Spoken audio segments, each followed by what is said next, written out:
मज़मून physics class 10 बाब 15 सबक पहिरियों वहंदड़ बिजली करंट इलेक्ट्रिसिटी इंट्रोडक्शन। अस्सलाम वालेकुम प्यारा ॿारो, सिंध ऑनलाइन स्कूल में भलीकार आऊं आहियां सनाउल्ला महर। हिन वीडियो में जेको असां अॼु मौज़ू पढ़ंदासीं उहो आहे वहंदड़ बिजलीअ जो तारुफ़ यानी इंट्रोडक्शन ऑफ करंट इलेक्ट्रिसिटी। प्यारा ॿारो, हींअर असीं चैप्टर नंबर 15 शुरू करे रहिया आहियूं जंहिंजो नालो आहे करंट इलेक्ट्रिसिटी। हिन लेक्चर में असां अॼु हिन मुकमिल चैप्टर जो जेको आहे इंट्रोडक्शन कंदासीं त हिन में असां कहिड़ा कहिड़ा टॉपिक पढ़ंदासीं जेके असांजा मेन टॉपिक आहिनि उन्हनि जो असां बेसिक इंट्रोडक्शन जेको आहे त कंदासीं। सभ खां पहिरीं जेकॾहिं असां करंट इलेक्ट्रिसिटी खे ॾिसूं प्यारा ॿारो त हिन खे ॿियो नालो बि ॾिनो वेंदो आहे, उहो आहे इलेक्ट्रिक करंट। जेकॾहिं असां इलेक्ट्रिक जी ॻाल्हि कंदासीं, इलेक्ट्रिक मीन्स चार्ज ऐं करंट जी माना आहे फ्लो, यानी चार्ज जे फ्लो खे, चार्ज जे वहकरे खे असीं चवंदासीं इलेक्ट्रिक करंट। जेकॾहिं असां इलेक्ट्रिक करंट जी ॻाल्हि कयूं प्यारा ॿारो त इन खां पहिरीं असीं पोएं चैप्टर में जेको आहे त इलेक्ट्रोस्टैटिक जे बारे में पढ़ी आयासीं। उन में असां छा पढ़ियोसीं त चार्ज जॾहिं रेस्ट वारी हालत में ई उनखे जॾहिं असां स्टडी कयूं पिया तॾहिं उनखे असां चऊं पिया इलेक्ट्रोस्टैटिक। हींअर चार्ज जॾहिं मोशन में आहे तॾहिं असां उनजी जेको आहे स्टडी कंदासीं ऐं उन स्टडी खे असीं चवंदासीं छा, इलेक्ट्रिक करंट। हाणे इलेक्ट्रिक करंट जेको आहे त आम ज़िंदगी में असां हर जॻह ते इस्तेमालु कयूं था। मिसाल जे तौर ते असां घर में बल्ब हलाईंदा आहियूं, उहो बि असांजो करंट ते हलंदो आहे, बिजली ते हलंदो आहे। ऐं फैन आहे या असांजा ॿिया जेके आहिनि इलेक्ट्रॉनिक एप्लायंसिस आहिनि, उहे सभई जेको आहे त असांजा इलेक्ट्रिक करंट ते हलंदा आहिनि। उन खां बाद में हाणे जेकॾहिं असां इन खे वधीक डिस्कस करण जी कोशिशि कयूं त इन जे बारे में चवे थो, but van these charges electrons start moving through a conductor that motion gives us electric current। चवे थो त जॾहिं इलेक्ट्रॉन असांजा कंहिं कंडक्टर में मूव करनि था, इलेक्ट्रॉन मीन्स चार्जिस, ठीकु आहे। हाणे जॾहिं जेके चार्जिस असांजूं कंहिं कंडक्टर में कंहिं मटीरियल में मूव थियूं करनि ऐं उन मोशन खे, उन चार्ज जे मोशन खे उन कंडक्टर जे अंदरि असां चऊं था करंट इलेक्ट्रिसिटी। उन खां बाद में प्यारा ॿारो जेकॾहिं असां इन कंहिंजा प्रॉपर डेफिनेशन जे तरफ़ खणी हलूं त प्रॉपर इन जी जेका डेफिनेशन थींदी उहा थींदी आहे study of moving charges is called current electricity. या असां हिनखे हिन तरीक़े सां बि लिखी सघूं था त electric current is the flow of charges per unit time. त केतिरे टाइम में उन कंडक्टर मां केतिरियूं असांजूं चार्जिस फ्लो थियनि थियूं, पास थियनि थियूं, वही थियूं वञनि, गुज़रनि थियूं, तंहिंखे असां चवंदासीं छा, इलेक्ट्रिक। हाणे उन खां बाद में प्यारा ॿारो जेकॾहिं असां हिन जे फार्मूले जे तरफ़ हलूं त करंट असां कीअं मालूम कंदासीं, इन जे लाइ असां वटि फार्मूलो आहे is equal to Q upon T. हाणे आई मीन्स करंट, क्यू आहे चार्ज ऐं टी आहे असांजो टाइम। त करंट छा खे था चऊं, चार्ज जेको आहे कंहिं स्पेसिफिक जॻह मां या कंहिं कंडक्टर मां केतिरे टाइम में जेको आहे त फ्लो थियनि थियूं, तंहिंखे असां चवंदासीं करंट, ठीकु आहे। चार्जिस जेको आहे त कंहिं कंडक्टर मां केतिरे टाइम में केतिरियूं फ्लो थियूं थियनि, केतिरियूं गुज़रनि थियूं, तंहिंखे असां चवंदासीं करंट, ठीकु आहे। हाणे जेकॾहिं असां हिन जे यूनिट जी ॻाल्हि कयूं प्यारा ॿारो त चार्ज जो जेको यूनिट आहे उहो आहे कूलम ऐं टाइम जो यूनिट आहे सेकंड, यानी कूलम अपॉन सेकंड। ऐं कूलम अपॉन सेकंड जेको हूंदो आहे उनखे असीं चवंदासीं एम्पियर। हाणे एम्पियर छा आहे, एम्पियर असांजो जेको आहे त करंट जो यूनिट आहे। अहिड़े नमूने सां हाणे जेकॾहिं असां कुझु एप्लायंसिस जी ॻाल्हि कयूं त जेके असांजे घर में जेके डिवाइसिस इस्तेमालु थींदा आहिनि उहे केतिरा एम्पियर खणंदा आहिनि।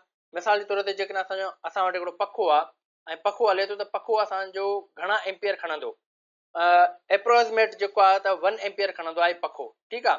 ऐं उन खां बाद में जेकॾहिं असां एसी था हलायूं त एसी असांजो घणो जेको आहे करंट खणंदी, उहा असांजी खणंदी जेको आहे त तक़रीबन 8 एम्पियर खणंदी आहे, ठीकु आहे। पखो जेको आहे त 1 एम्पियर खणंदो आहे ऐं एसी जेका आहे त उहा तक़रीबन 8 एम्पियर खणंदी आहे, ठीकु आहे। उन खां बाद में हींअर असां हलूं था वरी टाइप्स ऑफ करंट जे तरफ़। त असां वटि करंट जा जेके क़िस्म आहिनि उहे घणा आहिनि। हिते चवे थो त there are two main types of current. Current जा जेको आहे त 2 क़िस्म आहिनि। हिकिड़ो हूंदो आहे असां वटि डायरेक्ट करंट, जंहिंखे असां डीसी करंट बि चवंदा आहियूं या डीसी चवंदा आहियूं, ठीकु आहे। हाणे इन जे लाइ चए थो flows only in one direction. इहो जेको करंट आहे इहो सिर्फ़ु हिकु तरफ़ो वहंदो आहे। हाणे इन जा जेके मिसाल आहिनि उहे कहिड़ा आहिनि, मिसाल जे तौर ते बैटरी थी वई, या पावर बैंक थी वियो, या जेको आहे त असांजी जेको आहे त मोबाइल फ़ोन्स थी वयूं। इन्हनि में जेको करंट हूंदो आहे उहो असां वटि डीसी करंट हूंदो आहे, यानी इहे जेके ऑपरेट थींदियूं आहिनि इहे डीसी करंट ते ऑपरेट थींदियूं आहिनि। तव्हांजी बैटरी आहे, पावर बैंक, मोबाइल या तव्हांजो लैपटॉप आहे, इहे अहिड़ियूं डिवाइसिस आहिनि जेके असांजूं जेको आहे त डीसी करंट ते ऑपरेट थींदियूं आहिनि।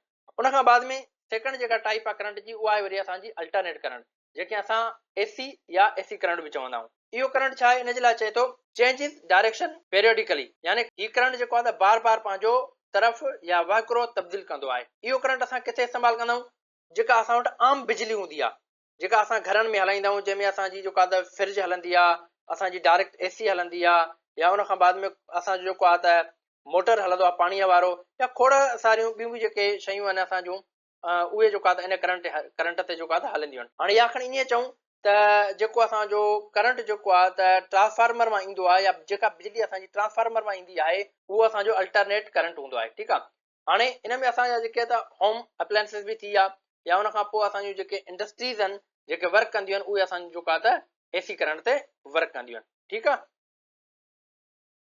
उन खां बाद में जेको असांजो टॉपिक आहे प्यारा ॿारो, उहो आहे वरी पोटेंशियल डिफरेंस। हाणे पोटेंशियल डिफरेंस जे लाइ सभ खां पहिरीं असां हिकिड़ो मिसाल खणंदासीं। मिसाल जे तौर ते ॾिसो त हीअ हिकिड़ी चार्ज पई आहे, ऐं हीअ जेके आहिनि त ॿ पॉइंट्स आहिनि, हिकिड़ी पॉइंट ए आहे, हिकिड़ी पॉइंट बी आहे। हाणे चार्ज जेका आहे त उहा हिन वक़्तु असां जेकॾहिं ॾिसूं त हीअ रेस्ट वारी हालत में आहे। इहा चार्ज जेका आहे त इहा पंहिंजो पाण मूव नथी थिए। Charge can not move on their own. पर जेकॾहिं असांखे इन चार्ज खे मूव कराइणो आहे हिक पॉइंट खां ॿी पॉइंट जे तरफ़, त असां हिन चार्ज ते कोई एक्सटर्नल फोर्स लॻाईंदासीं। जॾहिं असां हिन चार्ज ते एक्सटर्नल फोर्स लॻाईंदासीं, तॾहिं हीअ जेका चार्ज आहे उहा हिक पॉइंट खां ॿी पॉइंट ताईं मूव थींदी।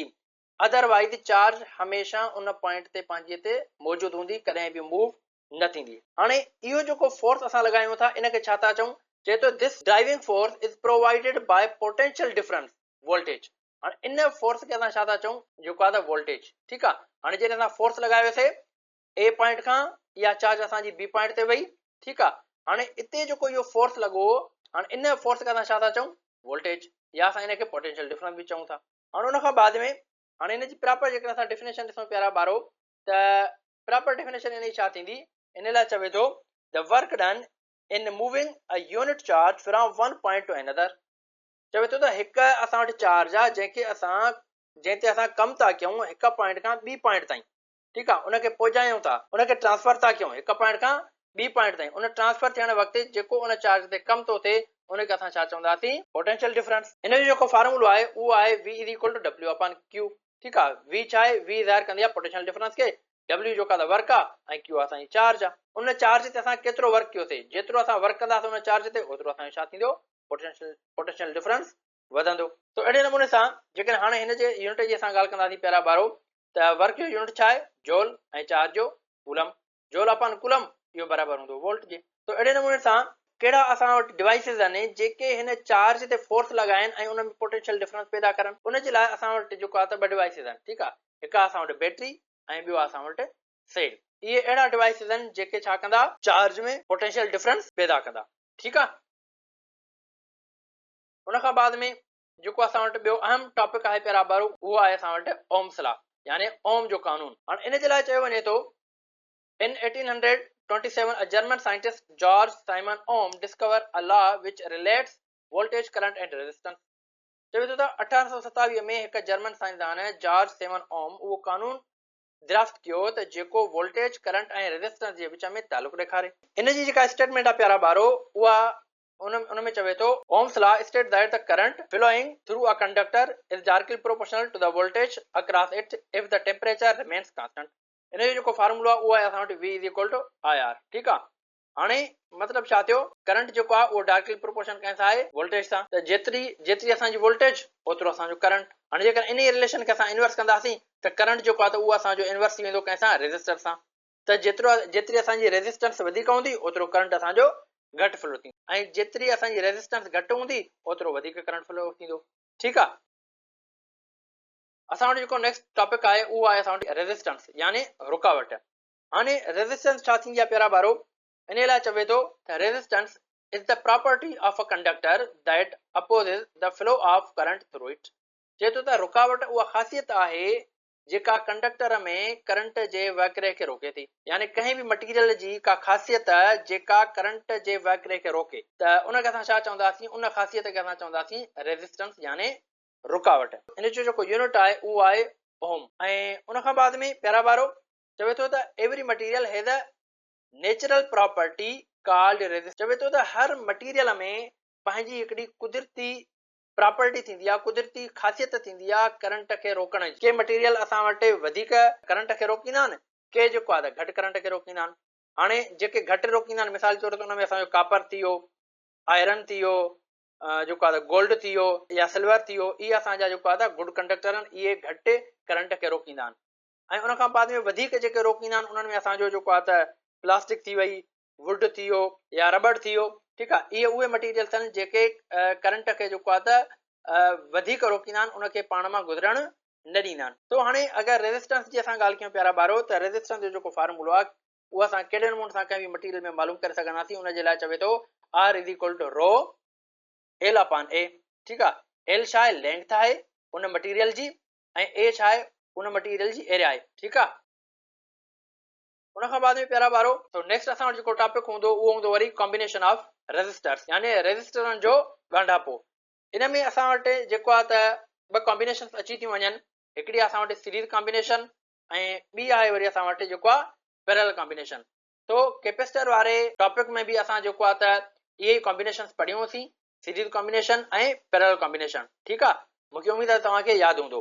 तो सीरीज़ कॉम्बिनेशन में छा थींदो आहे, resistors are connected end to end, the total resistance increases. चवे थो सीरीज़ कॉम्बिनेशन में छा थींदो, असां उन रेज़िस्टर्स खे जेको आहे असां जेको आहे त पाण में ॻंढींदासीं एंड टू एंड, ऐं उन्हनि में जेका रेज़िस्टेंस हूंदी उहा इंक्रीज थींदी। ऐं पैरेलल कॉम्बिनेशन में छा थींदो, चवे थो resistors are connected across the same point, the total resistance decreases. ऐं हिन में जेको आहे त असां जॾहिं रेज़िस्टर्स खे पाण में ॻंढींदासीं त जेका रेज़िस्टेंस हूंदी उहा जेको आहे त डिक्रीज थींदी। हाणे इन जा जेके फार्मूला आहिनि, सीरीज़ कॉम्बिनेशन जो जेको फार्मूला उहो आहे R is equal to R1 plus R2 plus R3, ऐं पैरेलल कॉम्बिनेशन जो जेको फार्मूला आहे उहो आहे 1 upon R is equal to 1 upon R1 plus 1 upon R2 plus 1 upon R3। ऐं उन खां बाद में चवे थो series is used when we need higher resistance, while parallel is used in household wiring for safety and efficiency। चवे थो त सीरीज़ जेका कॉम्बिनेशन आहे उहा असां तॾहिं यूज़ कंदा आहियूं जॾहिं असांखे हायर रेज़िस्टेंस खपे, वधीक रेज़िस्टेंस खपे। ऐं उन खां बाद में जेका असां पैरेलल कॉम्बिनेशन यूज़ कंदा आहियूं उहा तॾहिं यूज़ कंदा आहियूं जॾहिं असांखे घर में जेको आहे त एफिशिएंसी वधीक खपे या असांखे सेफ्टी खपे, ठीकु आहे। उन खां बाद वारो जेको असांजो टॉपिक हूंदो उहो हूंदो वरी इलेक्ट्रिक पावर, यानी बरक़ी सघ। अगरि इन जी ॻाल्हि कंदासीं प्यारा ॿारो, त इन में चवे थो द रेट एट विच electrical energy is consumed in a circuit is called electric power, यानी सर्किट में बिजली तवानाई ख़र्च करण जी शरह खे बरक़ी सघ चयो वेंदो आहे। यानी कंहिं बि सर्किट में जेका इलेक्ट्रिक एनर्जी आहे उहा कंज़्यूम केतिरी थी थिए। मिसाल तौर ते जेकॾहिं असां पखो हलायो आहे त पखो जेको आहे त केतिरी एनर्जी कंज़्यूम थो करे, या असां जेकॾहिं बल्ब हलायो आहे त बल्ब जेको आहे त केतिरी एनर्जी कंज़्यूम थो करे, खपाए थो, उनखे असां छा चवंदासीं, इलेक्ट्रिक पावर। इन इलेक्ट्रिक पावर खे मालूम करण जे लाइ असां वटि जेको आहे त कुझु फार्मूलाज़ आहिनि जंहिंजे तहत जेको आहे असां इलेक्ट्रिक पावर मालूम करे सघंदासीं। तो इन जे लाइ असां वटि फार्मूलो आहे P is equal to V आहे, उन खां पोइ P is equal to I square R, P is equal to V square upon R। ऐं पावर जी जेकॾहिं असां यूनिट जी ॻाल्हि कंदासीं प्यारा ॿारो, त उनजो जेको यूनिट आहे उहो आहे वाट। ऐं उनजे लाइ चवे थो in daily life we use kilowatt hour to measure electrical energy consumption which is also called 1 unit of electric। चवे थो त आम डेली लाइफ में, आम ज़िंदगी में असां जेको आहे त किलोवाट आवर यूनिट जेको आहे उहो बि यूज़ कंदा आहियूं। कंहिंजे लाइ यूज़ कंदा आहियूं, इलेक्ट्रिकल एनर्जीअ खे मैयर करण जे लाइ, ठीकु आहे, त असां केतिरी जेको आहे त कंज़्यूम कई आहे, ठीकु आहे। उन खां बाद में वरी असां वटि हिकिड़ो ॿियो बि लॉ अचे थो जेको आहे जॉल्स लॉ, यानी जॉल जो क़ाइदो। तो इन जे लाइ चवे थो when an electric current passes through a conductor the heat produced is directly proportional to। हाणे चवे थो त कंडक्टर मां करंट गुज़रण वक़्तु पैदा थींदड़ गर्मी जेको आहे सिधी निस्बत में हूंदी आहे। कंहिंजे सिधी निस्बत में हूंदी आहे, उन जे लाइ असां वटि फार्मूलो ॾिए थो त H is equal to I square R into T। हाणे बेसिकली हिन क़ाइदे जो जेको मक़सदु आहे त इहो आहे त जॾहिं असांजो कोई बि डिवाइस में जॾहिं असांजी इलेक्ट्रिसिटी गुज़रंदी आहे त पोइ उहा इलेक्ट्रिसिटी जेका आहे, उहो इलेक्ट्रिक जेको करंट आहे कंहिं बि डिवाइस में जॾहिं असांजो इलेक्ट्रिक करंट पास थो थिए, ठीकु आहे, या कंहिं कंडक्टर में पास थो थिए, त पोइ तव्हां ॾिसंदव त उहो जेको डिवाइस आहे उहो गरम थी वेंदो आहे। उहो जेको डिवाइस गरम थो थिए प्यारा ॿारो, उहो छो थो थिए, इनखे जेको आहे त डिफाइन करे थो असांजो जॉल्स लॉ, यानी रिलेशन ॿुधाए थो त असांजो डिवाइस जेको आहे त छो गरम थींदो आहे। तो इन जे लाइ हीअ असां वटि जेको आहे फार्मूलो आहे, ऐं इन फार्मूले जा जेके टर्म्स आहिनि इन में एच जेका आहे उहा हीट आहे, आई जेको आहे त करंट आहे, आर जेका आहे त उहा रेजिस्टेंस आहे, ऐं टी जेका आहे त उहा टाइम आहे। ऐं इन जा जेके एग्ज़ाम्पल्स आहिनि या डेली लाइफ में असांजो जेको जोड़ियल आहे उहो किथे इस्तेमालु थिए थो, उनजे लाइ चए थो इलेक्ट्रिक हीटर्स, जेके असां सियारे में जेको आहे हीटर यूज़ कंदा आहियूं, तो हीटर में जेको असांजो ला यूज़ थिए थो उहो असांजो जोड़ियल आहे। या उन खां पोइ तव्हां ॾिसंदव त बल्ब जेको आहे हलंदे हलंदे गरम थी वेंदो आहे, बल्ब खे हलाए छॾींदासीं 5 मिंटनि खां पोइ हथु लाईंदासीं त बल्ब गरम हूंदो, ठीकु आहे। हाणे बल्ब जेको आहे उहो बि जोड़ियल आहे जे क़ाइदे ते कमु कंदो आहे, ऐं उन खां पोइ असांजो जेको चुल्हो आहे उहो जेको वर्क कंदो आहे उहो बि असांजो जेको आहे त जोड़ियल जे क़ाइदे ते कमु कंदो आहे, ठीकु आहे। उन खां बाद में लास्ट जेको असां वटि टॉपिक हूंदो उहो हूंदो uses of circuit components, circuit जा हिसा ऐं उन्हनि जा इस्तेमाल। हाणे कुझु सर्किट हिते मां जेको आहे डिस्कस कयां थो, पर असां इन खां वधीक सर्किट जेको आहे उते डिस्कस कंदासीं। हाणे मिसाल तौर रेजिस्टर आहे, रेजिस्टर खे असां डिस्कस कंदासीं इन में। हाणे इन जो कमु छा आहे, जेको आहे करंट खे कंट्रोल करणु। उन खां पोइ कैपेसिटर आहे, कैपेसिटर खे ऑलरेडी असां डिस्कस करे आया आहियूं पोइ जेको आहे त चैप्टर में, ऐं उन जो कमु छा आहे, चार्ज खे स्टोर करणु। ऐं उन खां पोइ डायोड आहे, डायोड जो जेको कमु छा आहे त करंट खे जेको आहे त हिकु डायरेक्शन में जेको आहे त वाइणु गुज़ारणु। उन खां पोइ ॿियो वरी असां वटि जेको कंपोनेंट आहे उहो आहे फ्यूज़। फ्यूज़ जो कमु छा आहे त जेतिरो त कंहिं बि सर्किट खे जेको आहे त जॾहिं ओवर करंट मिलंदो आहे त उन ओवर करंट खां बचाइण जे लाइ फ्यूज़ जेको आहे त इस्तेमालु कयो वेंदो आहे, यानी सर्किट खे जेको आहे ओवर करंट खां बचाईंदो आहे। ऐं उन खां बाद में स्विच आहे, स्विच जो कमु छा हूंदो आहे त सर्किट खे जेको आहे असां ऑन ऑफ कंदा आहियूं, ठीकु आहे। तो प्यारा ॿारो, इहो असांजो जेको आहे त चैप्टर नंबर 15 जो जेको आहे त मुकमिल इंट्रोडक्शन। तो मेन टॉपिक्स जा मां हिते बेसिक्स जेको आहे त डिस्कस कया आहिनि, ऐं इन्हनि सभिनी टॉपिक्स खे असां जेको आहे त डिटेल सां लेक्चर बाय लेक्चर जेको आहे त डिस्कस कंदासीं। तो मूंखे उमेदु आहे तव्हांखे हीउ जेको लेक्चर आहे उहो सुठे नमूने सां सम्झ में अची वेंदो। इंशाअल्लाह नेक्स्ट लेक्चर में वरी असां नए टॉपिक सां गॾु मिलंदासीं। तेसिताईं अल्लाह हाफ़िज़।